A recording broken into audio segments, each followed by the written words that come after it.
예, 반갑습니다. 손요아입니다. 오늘은 취소공차와 기하공차의 관계에 대해서 설명을 드려보겠습니다. 지난 편에 기하공차의 정의라든지 그런 부분들에 대해 설명을 드렸었는데요. 오늘부터는 좀 더 구체적으로 들어가 보도록 하겠습니다. 취소공차와 기하공차는 어떤 관계가 있고 어떤 차이가 있고 어떤 관계를 가지고 있나. 앞에서 살펴본 바와 같이 취소공차는 크기는 완전하게 규제할 수 있지만 위치는 불완전하게 규제하게 된다. 요 아래 도면을 예시로 한번 보겠습니다. 지금 이 도면 같은 경우에는 취소공차만으로 규제된 도면입니다. 어떤 문제점이 있는지 좀 보겠습니다. 자, 이렇게 공차들이 굉장히 타이트하게 많이 들어가 있죠. 굉장히 많이 들어가 있는데 이렇게 이런 도면을 가지고 제작을 했을 때 정말로 모양까지 아니면 위치까지 제대로 규제가 될 수 있을까요? 자, 이 도면 가지고 만들었을 때 이런 모양의 틀어져 있는 부품이 만들어질 수 있습니다. 자, 이렇게 비뚤어져 있죠? 여기 치수 같은 경우에도 지금 다릅니다. 자, 이렇게 기울어져 있고 굉장히 좀 모양이 뒤틀어져 있는 그런 모양이 나올 수 있습니다. 자, 이런 모양들이 치수는 맞춰질 수 있어요. 그렇죠? 치수는 맞춰질 수 있지만 모양이 틀어져 있다 그러면은 과연 그게 정확한 도면이라고 할 수 있을까요? 그렇지 않습니다. 그래서 치수를 맞추면서 모양까지 정확한 위치까지 맞출 수 있어야 그렇게 도면이 작성이 돼야 정상적인 도면이라고 할 수 있겠죠. 지금 이 도면은 기하공차가 다 적용이 되어 있는 그런 도면이 되겠습니다. 자, 위치도, 그 다음에 직각도, 윤곽도, 평행도, 평면도, 윤곽도, 평행도, 여기도 위치도가 들어가 있죠. 자, 이런 것처럼 실제로 기하공차가 같이 적용이 돼야 치수와 모양까지 정확하게 규제를 할 수 있는 제대로 된 도면이라고 할 수 있습니다. 그러니까 치수공차만으로 규제된 도면의 구멍과 핀의 다양한 형상들을 한번 보겠습니다. 지금 이 A와 B 같은 경우는 이제 구멍이고 A는 구멍이고 B는 축인데 치수공차만으로 규제되어 있습니다. 근데 이 치수만으로 규제된 구멍이나 축이 실제로 어떻게 가공이 될 수 있냐? 자, 이런 형태대로 나올 수 있어요. 자, 축도 마찬가지죠. 예, 핀의 모양도 이렇게 나올 수 있습니다. 이렇게 경사가 지거나 왼쪽과 오른쪽에 경사가 지거나 이렇게 휘어져 있는 모양. 그 다음에 이 원의 모양도 짱구가 져 있죠? 이런 식으로. 자, 이렇게 모양이 나왔을 때 과연 제대로 결합이 될 수 있을까? 결합이 될 수 없습니다. 자, 케이스를 한번 볼게요. 치수공차만으로 규제된 경우가 이 부분이죠. 자, 그 다음에 기하공차까지 같이 적용이 된 부품이죠. 자, 직각도가 들어가 있고, 자, 이렇게 실제로 제작이 되면은 이 부분의 직각도까지도 규제를 하기 때문에 얼마만큼의 직각이 유지가 돼야 된다라고 규제가 되기 때문에 결합이 가능하지만 지금 이 부품 같은 경우에는 치수공차만으로 적용했다라 그러면은 자, 이 부분이 간섭이 일어날 수 있습니다. 0.1이 직각도가 틀어져 있죠. 그러면은 결합이 안 되겠죠. 치수는 맞췄다 하더라도 결합은 안 됩니다. 자, 이런 상황들이 굉장히 많이 나올 수 있습니다. 자, 케이스 2를 한번 볼게요. 이 부분 같은 경우에는 치수공차만으로 규제가 되어 있고 지금 이쪽 부분 같은 경우에는 기하공차까지 같이 적용이 되어 있습니다. 자, 마찬가지로 치수공차로 규제된 부분들 같은 경우에는 핀이 이런 형태로 휘어져 있다. 그랬을 때 간섭이 일어날 수 있겠죠. 이 부분에서. 자, 실제 치수를 공차까지 적용을 해서 제작이 됐다라고 했을 때 보면은 이런 형상들이 나올 수 있습니다. 아, 치수로 내가 정확하게 공차를 넣는데 왜 결합이 안 될까? 다 이런 모양에 관련되는 부분들이 있기 때문입니다. 자, 이제부터 본격적으로 기하공차의 종류에 대해서 하나하나 설명을 드려보겠습니다. 자, 기하공차는 KSB 0608에 나와 있고요. 단독형체란 말은 개별 형상을 의미하고 자세공차는 방향 특성을 나타냅니다. 단독형체와 자세공차는 이런 뜻을 가지고 있고요. 기하공차의 종류는 크게 네 가지로 분류를 합니다. 크게 네 종류로 분류를 하는데 형상에 대한 거, 그 다음에 자세에 대한 거, 그 다음에 위치에 대한 거, 그 다음에 흔들림에 대한 거. 이 네 가지에 대해서 네 가지로 나누고 있고요. 형상에 대한 거는 진직도, 평면도, 진원도, 원통도.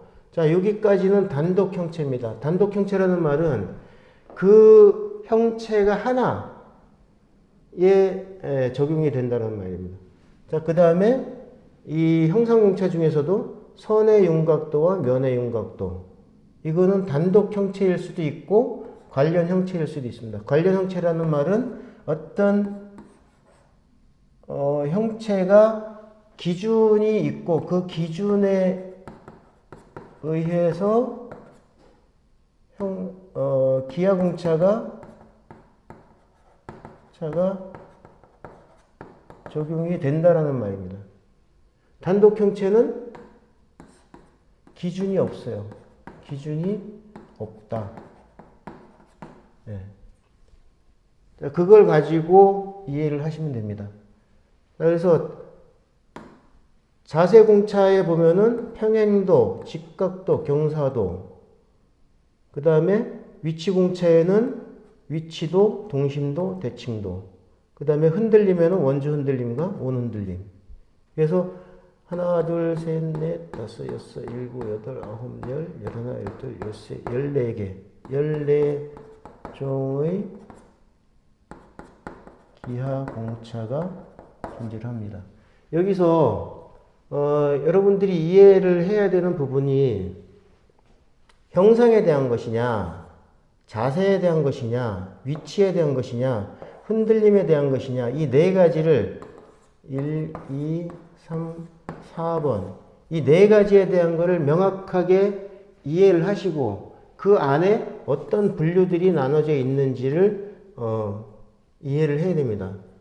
이게 굉장히 중요합니다. 실제로 앞으로 이제 계속 기하공차를 설명을 할 때 이 부분을 반드시 머릿속에 넣고 있어야 됩니다. 자, 다음으로는 공차 표시를 위한 부가 기호가 있습니다. 공차 부치 형체, 어느 부분에다 지시를 할 거냐에 대한 겁니다.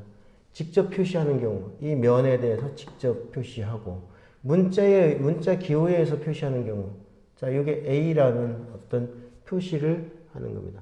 그 다음에 데이텀, 데이텀은 기준을 얘기합니다. 기준. 자, 면이 될 수도 있고, 선이 될 수도 있고, 축이 될 수도 있습니다. 자, 직접 표시하는 경우에는 이렇게 삼각형으로 표시를 합니다. 이렇게 채울 수도 있고 이렇게 비워둘 수도 있습니다. 그 다음에 기호를 붙입니다. 이렇게 기호를 붙이는 경우, 직접 표시하는 경우나 기호를 붙이는 경우. 데이텀 타겟 기입 틀. 자, 요런 식으로 이제 표시를 하죠. 요거는 이제 요 내용들을 그냥 이해만 하시면 되고 실제로 이제 공차를 적용을 하는 거를 사례를 들어가면서 봐야 좀 더 정확히 이해를 할 수 있습니다. 그 다음에 이론적으로 정확한 치수는 이렇게 사각의 박스를 두르게 되어 있습니다. 자, 그리고 돌출 공차역은 이렇게 P라는 부분을 표시를 하고 최대 실체 공차 방식은 이렇게 M이라는 걸로 표시를 합니다. 규제 기호는 최대 실체 조건은 M이라는 걸로 표시를 하고 최소 실체 조건은 L, 그 다음에 형체 치수 무관계는 S, 돌출 공차역은 P, 전 윤곽은 이렇게 화살표에다 동그라미를 쳐가지고 표시를 하게 되어 있습니다. 자, 용어를 한번 볼게요. 여기도 이제 용어 치수공차에서도 용어 부분이 상당히 많이 나왔는데요. 기하공차에서도 용어는 반드시 이해를 하고 넘어가는 것이 좋습니다. 물론 이제 이해가 안 되는 부분들 같은 경우에는 실제 공차를 적용을 해보면서 자연스럽게 이해가 되는 부분들도 있으니까 너무 학교에서 공부하듯이 달달 외우려고는 하지 마세요. 이해될 수 있는 부분들은 자연스럽게 이해가 되고 그 다음에 실제 공차를 적용을 해가면서 자연스럽게 이해하는 것도 굉장히 좋은 방법입니다. 자, 형체는 기하공차의 대상이 되는 점선, 축선, 면 또는 중심원. 자, 단독 형체는 데이텀에 관계없이 기하공차가 정해지는 형체, 관련 형체는 데이텀에 관련하여 기하공차가 정해지는 형체. 요거는 아까 얘기한 대로 기준이 있다, 없다. 이렇게 이해를 하면 되고요. 기준 치수는 이론적으로 정확한 치수의 기준, 위치도에만 사용합니다. 데이텀은 형체의 자세, 위치, 흔들림, 공차 등을 정하기 위해 설정된 이론적으로 정확한 기하학적 기준이 데이텀입니다. 자, 데이텀은 기준이다. 기준이다. 그렇게 보면 됩니다. 공차부치 형체는 기하공차에 의해 규제되는 형체, 공차값은 기하편차의 허용값, 공차역은 공차부치 형체가 기하학적으로 옳은 자세, 모양, 자세, 위치 등에서 벗어나는 것이 허용되는 영역. 공차역은 치수공차에서도 우리가 살펴본 바가 있죠. 그래서 뭐 플러스 마이너스 0.1이다. 그러면은 축이라고 가정을 했을 때 공차역이 여기서 플러스 마이너스니까 이 부분부터 이 부분까지 이 부분이 이제 공차역이 되는 거고요. 기하공차의 도시 방법. 자, 적용하는 형체, 공차값, 공차의 종류가 있는데요. 원안의 영역은 원의 지름이 공차값이 되고 적용하는 형체는 이런 식으로 나타납니다. 두 개의 동심원, 여기 오타가 있네요. 동심원 사이의 영역, 동심원의 반지름 차를 얘기를 하고요. 두 개의 등간격의 선 또는 평행한 직선 사이에 끼인 영역, 두 선과 직선의 간격, 구 안의 영역, 구의 지름, 자, 원통 안의 영역, 원통, 이런 형체죠. 두 개의 동축의 원통 사이에 끼인 영역, 동축 원통의 반지름 차. 자, 도넌 모양이라고 보면 돼요. 이 차이죠. 요 차이. 자, 두 개의 등거리의 면 또는 두 개의 평행한 평면 사이에 끼인 면. 자, 이거는 이제 주로 이제 평행도에 해당하는 부분인데요. 이런 부분입니다. 직립면체 안의 영역, 직립면체 각 변의 길이. 자, 이렇게 되겠죠. 자, 일반 도시 사항은 단독 형체. 자, 여기서부터 이제 도시에 관련되는 부분이에요. 단독 형체의 기하공차를 지시하기 위해서는 공차의 종류와 공차값을 기입한 직사각형 틀과 그 형체를 지시선으로 연결해서 도시한다. 자, 이 면에 직접 도시할 때는 이런 식으로 직접 지시를 하게 돼 있고, 자, 인출을 하게 되면은 이렇게 인출을 해서 지시를 하게 돼 있습니다. 자, 다음은 관련 형체의 기하공차를 지시하기 위해서 관련 형체에 대해서는 데이텀3 각 기호를 붙이고 공차 기입 틀과 관련시켜서 도시한다 라고 되어 있습니다. 자, 이런 모양입니다. 관련 형체인 경우에는 데이텀 쪽이 하나가 있고 이걸 기준으로 해서 이쪽이 기준이 됩니다. 그 다음에 이쪽을 규제를 하는 대상 형체가 되겠죠.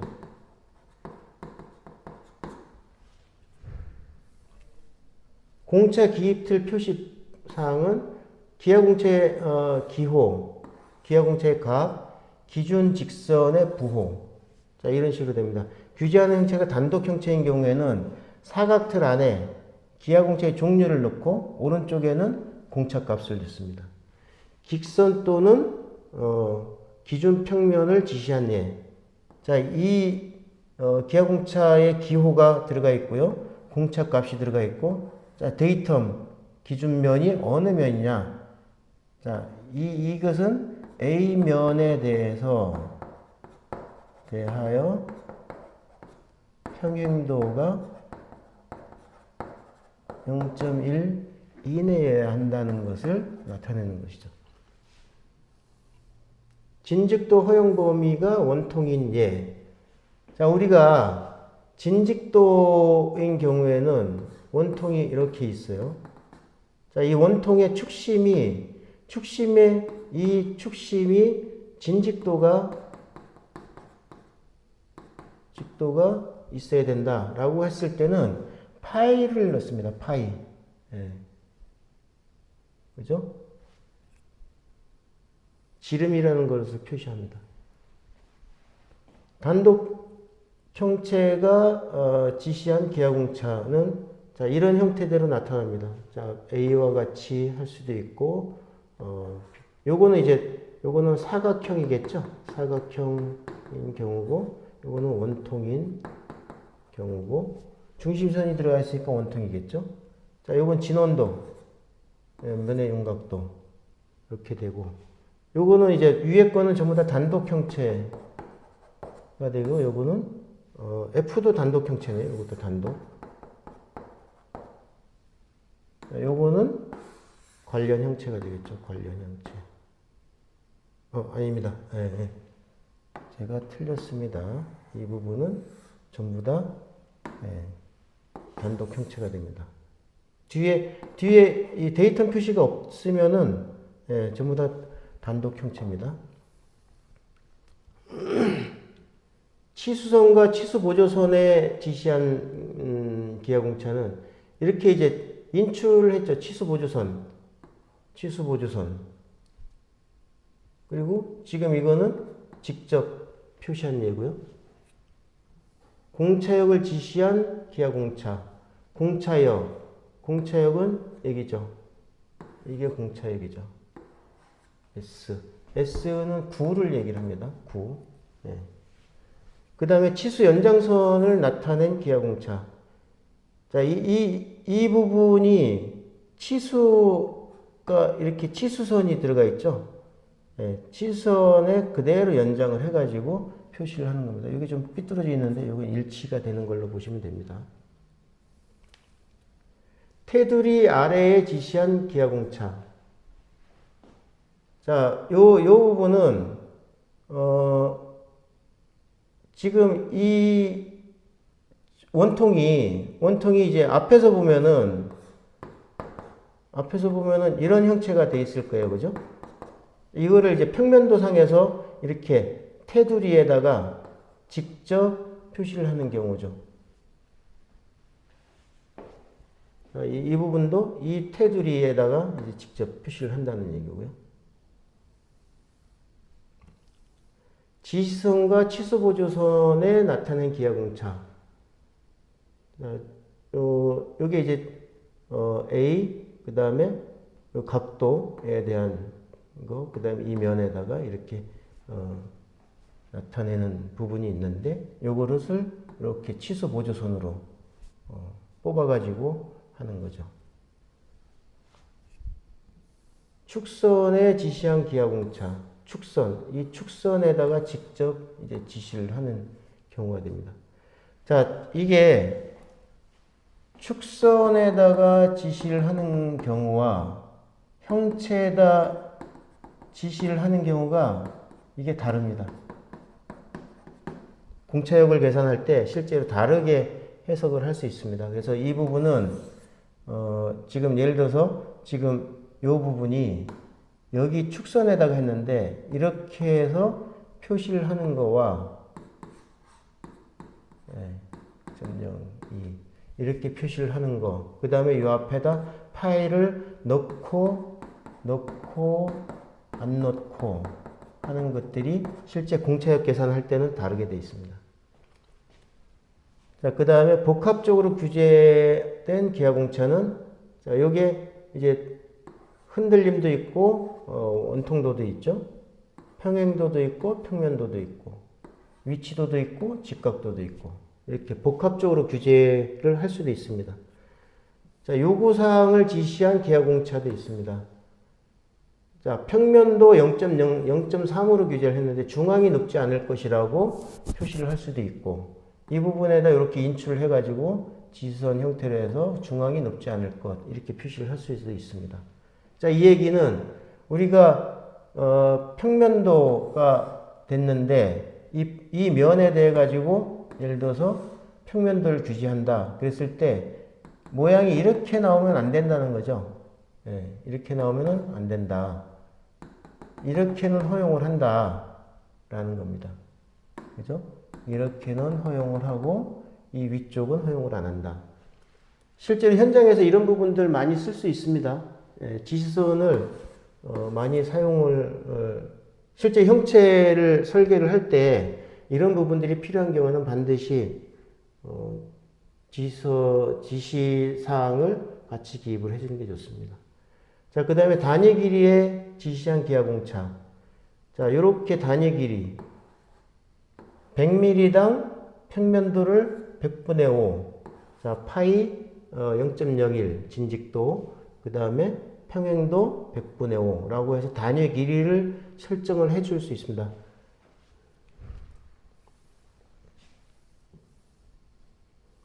단위 길이와 전 길이에 규제된 공차. 자, 이 부분은 전 길이죠. 요거는 단위 길이고. 자, 단위 길이당 100분의 5를 맞추되 전 길이에 대해서 0.1을 벗어나서는 안 된다 라고 하는 겁니다. 자, 같은 내용입니다. 네. 요거는 0.2 오타가 있네요. 자, 그 다음에 선 또는 면에 한정된 범위에만 공차를 지시할 경우 일점세선과 치수로 표시를 한다. 자, 여기 이 면에 지시를 하는데 다 필요가 없어요.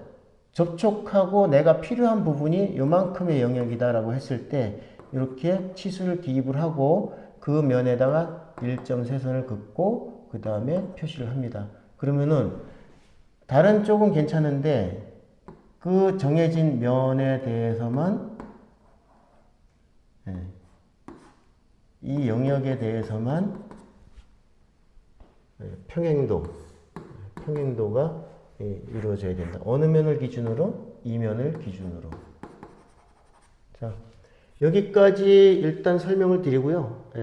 다음에 또 데이터 부분으로 넘어가면은 좀 더 내용이 많기 때문에 오늘은 여기까지만 마무리하도록 하겠습니다.